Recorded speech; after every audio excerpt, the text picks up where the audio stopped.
Auspicia Cultura Rec, Librería Ferrovía, un refugio para los que aman los libros.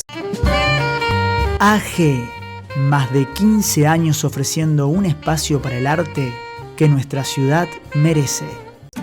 Innovación, ciencia, tecnología, cultura, territorio, comunidad, educación pública de calidad, siempre. Universidad Nacional del Litoral. ¿Qué tal? ¿Cómo andan? Bienvenidos a Cultura Rec. Estamos comenzando una nueva emisión de este programa que le abre las cámaras y los micrófonos a los creadores, a los artistas, a los trabajadores de la cultura. En este caso me voy a dar un gusto, nos va a estar visitando un músico muy prestigioso y talentoso de la ciudad de Santa Fe y además un amigo. Estamos hablando de Pedro Casís, que hace algunos días lanzó por redes sociales y por las plataformas, que es por los lugares por donde hoy circula la música, un disco que reúne la música que hizo para películas de directores santafesinos.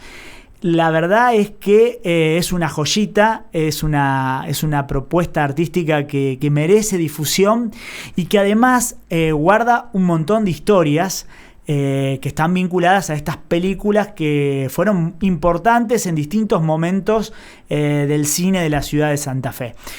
Y como no podía ser de otra manera, lo tenemos acá en estudio al querido Pedro. ¿Cómo anda, maestro? ¿Qué tal, Luciano? Bueno, muy contento de la recepción que está teniendo, muy agradecido, gracias por la difusión que le están dando los medios locales a la aparición de este material, que fue largamente esperado por mí, obviamente, porque reúne trabajos desde el 87 a la fecha, más o menos a los últimos años, con distintas producciones, distintas grabaciones que se hicieron en todo ese tiempo. Buenísimo. Bueno, vamos a ir metiéndonos de a poquito en cada una de las historias que guarda este disco. Nosotros lo seguimos llamando disco, pero hoy está en un... Que es inmaterial. Hoy no es material, claro, es inmaterial, pero que bueno, lo podemos disfrutar por YouTube, por Spotify, por las distintas plataformas por las cuales circula la música. Bueno, este disco lo abre la música de una película emblemática para la historia del cine de Santa Fe, que es Nadie, Nada, Nunca, que es la versión cinematográfica de la novela de Juan José Saer, que hizo nada más ni nada menos que Raúl Becerro, allá por finales de la década del 80. Y bueno, abrió el juego un poco a lo que es tu métier de trabajar la música pensada para el cine. Sí, fue realmente un debut impensado en la industria cinematográfica. En aquel momento, un joven de 27 años, integrábamos el Grupo del Sur con amigos santafesinos, con prestigiosos músicos, muy jóvenes todos. Y fue, bueno, a través de un común amigo, que es Roberto Maurer, músico muy ligado al ambiente del cine, nos presentó en aquel momento a Raúl Becerro. Y Raúl estaba buscando algo parecido a lo que nosotros estábamos haciendo en ese momento con el Grupo del Sur. Y me encomendaron, particularmente, necesitamos la música para una película que se va a rodar en Santa Fe. Para mí fue una locura, claro. Un compromiso totalmente inusitado y para el cual me sentía muy comprometido, y al punto de que fue casi un año de desarrollo. Toda la preproducción con Raúl, durante el rodaje se iban revelando una de las cosas que tiene este disco, que cubre casi todos los formatos tecnológicos desde los años 80 a la fecha. Me imagino. Hemos visto el celuloide, el video, la grabación en cinta magnetofónica, el multipista, la grabación digital, el intercambio de archivos digitales, todo eso. O sea, hemos pasado por todo. Bueno, para vos era un desafío artístico enorme. Sí, porque había que plantear... nosotros somos músicos de jazz, obviamente, no íbamos a componer una banda de sonido al estilo de orquesta. Entonces, la idea era que sonara con un sonido que en aquel momento nos remitía un poco al experimento de Luis Mal en el Ascensor para el Cadalso. Claro. Que era un grupo de jazz tocando o improvisando sobre las imágenes de una película. Y generando una música que sea jazzística en cierta manera, porque era nuestro formato y nuestro métier era el jazz en ese momento. Y estoy hablando de Ascensor para el Cadalso, la película que musicalizara Miles Davis en los 50. Claro. Que fue todo para la música de jazz, fue un hito. Y ese fue un poco la inspiración por la cual era ver las imágenes, conversar con el director y generar climas a través de temas que acompañaran un poco la situación y que la enriquecieran. Qué bárbaro. Y bueno, como decías ahí, te conectó Maurer, no lo conocías a Raúl. Raúl hacía algunos años que había regresado a la Argentina y estaba comenzando ahí el taller de cine también. Pero bueno, y además era una novela de Juan José Saer. Era una responsabilidad enorme por el hecho de que cualquier cosa que se hiciera iba a tener efecto, claro. Un efecto grande, porque hacía mucho que no se filmaba. Y era una especie de nuevo cine que se estaba generando en la zona, en Argentina en realidad. En Argentina estamos hablando de las décadas, la década que inmediatamente siguiente a los años de plomo. Entonces había una apertura y una atención de parte del público, de la gente, de los artistas, a todos esos movimientos independientes que generaban una mirada diferente, ¿no es cierto? Y en este caso, utilizar un grupo de jazz para acompañar un largometraje de ficción era toda una historia. Siendo un guión originado por un libro de Juan José Saer, era un desafío enorme.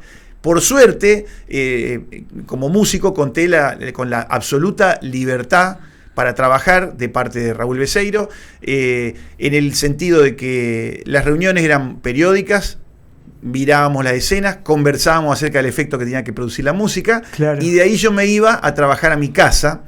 En aquel momento no había posibilidad de hacerlo a distancia. No, ni hablar. Y un detalle que surgió hace poco charlando con un amigo es que cuando fuimos al estudio ya fuimos con todo armado. Mirá vos. A diferencia de las otras producciones en la cual uno tiene la posibilidad de la edición digital de corregir, rever, escuchar, todo con inmediatez. En el caso de la música en aquel momento, cuando uno iba a grabar, si bien era multipista, la cinta magnetofónica se desgastaba con las pasadas. Claro. Entonces había que tratar de ir lo mejor posible, lo más concreto posible y aprovechar el tiempo, que siempre era muy caro, el tiempo de estudio. Ni hablar. Así que había que llevar como una preparación previa. Bueno, y contame quién eran los músicos que tocaron en esa banda sonora Para Nadie Nada Nunca.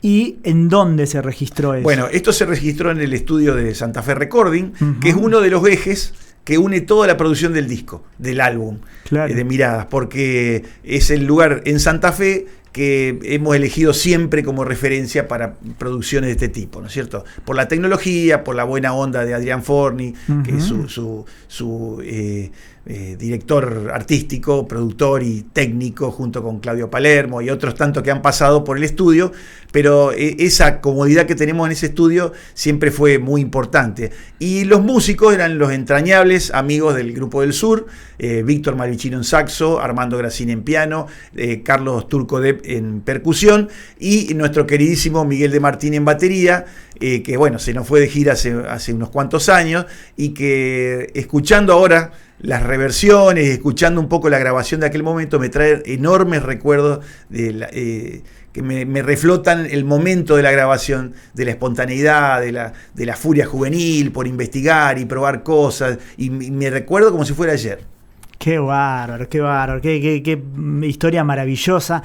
Aparte vos estabas en un momento de tu vida también muy particular, claro, estabas yendo a Berklee, porque ¿no? La grabación se realizó antes de mi ida a la Berklee, y el estreno de la película fue posterior. Entonces, cuando yo me fui, no sabía qué había pasado con eso, porque claro. Inclusive había muy pocas posibilidades de rever el material una vez editado. Claro. Porque no se trabajaba en Buenos Aires, obviamente, para lo que sea montaje. Algunas cosas se hacían en Santa Fe, pero la mayor parte se realizaba en Buenos Aires. Entonces, para ver, había que esperar los tramos revelados. Sí. Y eso era un proceso que únicamente el director accedía a eso. Y bueno, o sea que yo me fui de viaje a estudiar, me olvidé. Cuando volvimos, por suerte ya estaba todo armado y estaba muy pronto el debut de el estreno de Nadie Nada Nunca, y fue con un gusto porque se dio en un festival de cine de ProArte y pudimos ser merecedores de un premio por la música. ¿A dónde se estrenó?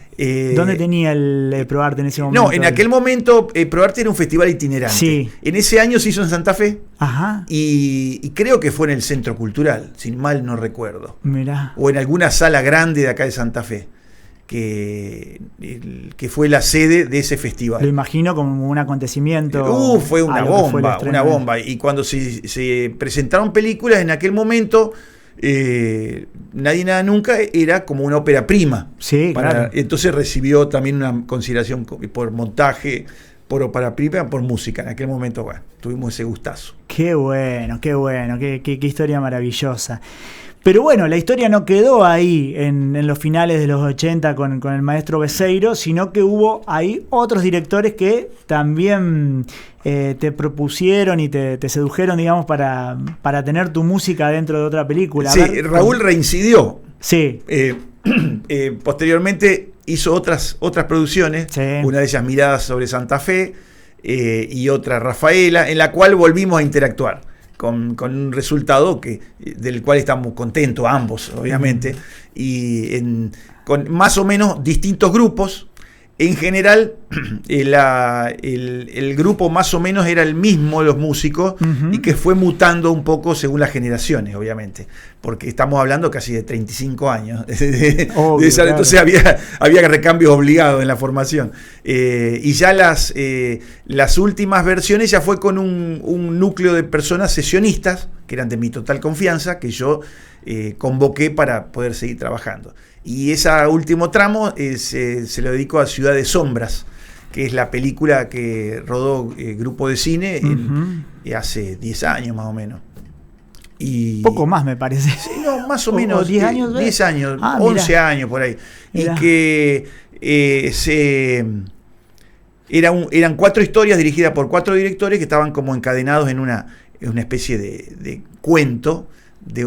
Que obviamente transcurría en Santa Fe, y a dichos de sus directores tenía que tener un clima nocturno, y para ellos el jazz tenía que ser como un eje en esas historias. Bueno, entonces convoqué grandes músicos como son Francisco Lobuolo, Picho Pisioni, Nano Silva, y en formación de cuarteto más percusión hicimos la música de Ciudad de Sombras, con sus episodios diferentes, ¿no es cierto? Dirigidos por Patricio Coll, Mario Cuello, que nos mira, siempre nos da una mano desde allá arriba, Julio Iber y Diego Sofici. Mirá vos, qué bueno. Sí, esa historia ya no es mucho más reciente, y yo recuerdo ya lo que fue el estreno. Ahí tenemos la foto de los 4 directores en pantalla, que se debe haber estrenado en el América, ¿no? En el América, obviamente, sí, en el Cine Club. Qué lindo. Y bueno, y obviamente ahí aparece en la historia, como decías, el Pichu y Francisco Lobuolo, 2 músicos excepcionales. Y Nano Silva. Y el Nano Silva. En este momento está tocando, es el bajista de Fandermole, porque vive en Rosario. Sí. Y hace poco nos comunicamos, hace unos meses, a través de esta revisión de archivos y encontrar cosas. Y empecé a escuchar el trabajo realmente con detenimiento que hicieron en aquel momento estos jóvenes, Francisco Lobuolo, Nano Silva y José Pisioni, y realmente es notable e impresionante. Porque la grabación se hacía, a diferencia de lo anterior, de las otras ediciones, con el video en el estudio. Claro. Que era una posibilidad de ir generando la música sobre la marcha, y empezar a improvisar en base a temas y reaccionar instantáneamente con lo que estábamos viendo, que era una posibilidad que antes no se podía hacer, porque se trabajaba en la moviola, que está en el Foro Cultural en este momento, un aparato gigantesco, donde había unas tortas ahí mudas, que uno a motor o manual avanzaba la película cuadro a cuadro. Ese es el Nadie Nada Nunca, ¿no es cierto? En este caso, en Ciudad de Sombras, se trabajó ya con los elementos tecnológicos actuales, con los programas digitales de primer orden. Entonces se pudo hacer un trabajo mucho más minucioso y con más posibilidad de revisión. Qué bueno. Ahí leía en la entrevista que te hizo el amigo Nacho Amarillo en el diario, que bueno, que tenés ganas del año que viene hacer algo.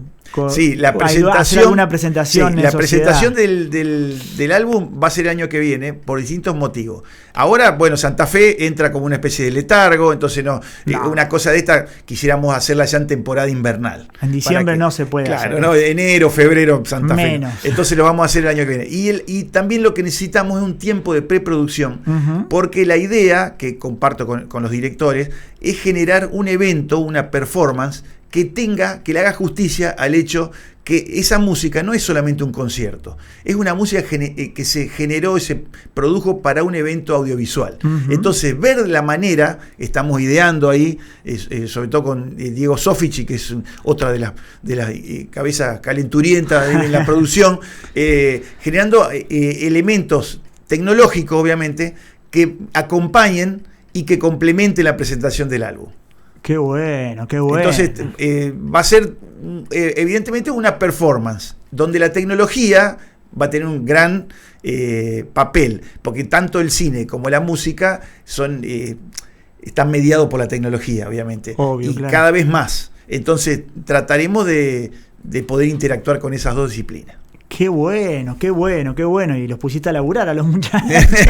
No, muy contento todo el mundo por la aparición del qué material. Bueno, qué bueno. Que fue bastante duro encontrar, te digo. Sí, me Porque, imagino. por ejemplo, el caso de la música de Nadie Nada Nunca estaba en cinta magnética. Yo la escuché alguna vez en un disco del Grupo del Sur. Bueno, y lo que se salvó es lo que quedó en el grupo, lo que quedó publicado por el Grupo del Sur, que editó Melopea, el sello de Lito Nevia. Sí, sí. El resto de la música se perdió, porque esa música se grababa y se mandaba a Buenos Aires para ser montada. Sí, entonces, lo que no se rescató en su momento en archivo digital se perdió para siempre. Sí, sí, es así. Pero por lo menos quedó esa música que estaba en el disco del Grupo del Sur. Claro, en la anterior edición. Que bueno, que para mí también es muy especial esa música, para mí, para Connie, obviamente, porque hicimos en el 2010 el programa de televisión Desde el Saer. Ajá. Y la música principal de Nadie Nada Nunca fue el leitmotiv sonoro ahí. Sí, recuerdo que una vez me invitaron, sí. Tuve el gusto y fui con la trompeta y lo toqué en vivo. Sí, claro que sí, claro que sí. Entonces hubo ahí una resignificación de la melodía. De esa melodía. De la melodía saeriana. Y quedó para siempre ahí. Uno de los pocos contactos que tuve con Juan José César fue preguntarle qué opinaba de todo esto, de música, y a él le gustó, o sea que me quedé tranquilo. Él me dio el ok, dice, no, me encantó, metele pata, bueno, así que... Pero eso fue en el momento que se estaba... No, una vez que él vino a Santa Fe. No la última visita, digamos, donde fue la Bienal. En el 2002. Anterior, en unas visitas anteriores. Cuando yo estaba muy ansioso, todavía él no lo habíamos visto nunca, él vivía afuera, entonces... haber tenido ese contacto con él, claro, que nos avalara, que le había gustado mucho la música y que estaba pendiente un poco de la escena a través del contacto con Roberto Maurer, que le mandaba material desde acá de Santa Fe de las cosas que iban ocurriendo, los grupos que iban surgiendo. Así que bueno. Ni hablar, se me vino obviamente a la cabeza en el libro de Maurer y Grillo. Hay un texto de Saer y donde, digamos, su recuerdo de Maurer y del jazz, y él hace un juego con un boliche de jazz que tenía enfrente de la casa en París. Es extraordinario, y bueno, el jazz era la música con la que en esos años jóvenes, digamos, Maurer y Saer se entusiasmaban. Después creo que Saer le gustaban otras músicas más en su vejez ya, pero ese recuerdo del jazz y Santa Fe, digamos, lo tenía muy anclado. Está claro, presente ahí en ese texto, y bueno, es un poco por el cual nosotros decimos que el jazz es una de las músicas importantes que representa a nuestra ciudad. Bueno, y en eso obviamente ustedes tienen mucho que ver, mucho que ver. Bueno, la verdad que nos ponemos súper felices de que esta obra esté ahí reunida en las plataformas y se pueda consultar de una forma mucho más simple y se pueda disfrutar.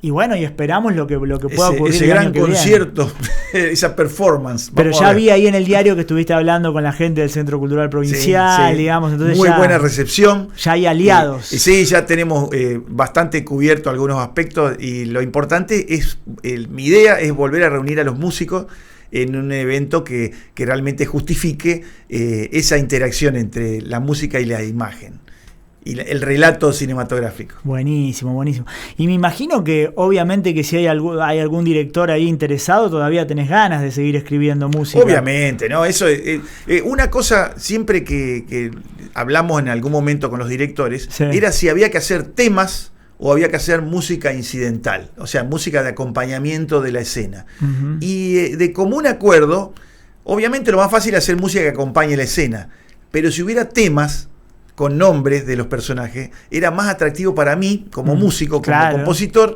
y para ellos como identidad de las escenas. Sí. Entonces, bueno, surgieron temas como el tema de Natalia, o el tema El viaje, o el tema de Nadie Nada Nunca, o el tema del allanamiento, que son estructuras como si fueran unitarias, que se pueden presentar en un recital encadenada. Hay otra música que se generó para las distintas producciones, que es nada más que música de acompañamiento de la escena, pero que no está construida como una canción, digamos. Obvio. No tiene una estructura formal de una composición, de una canción.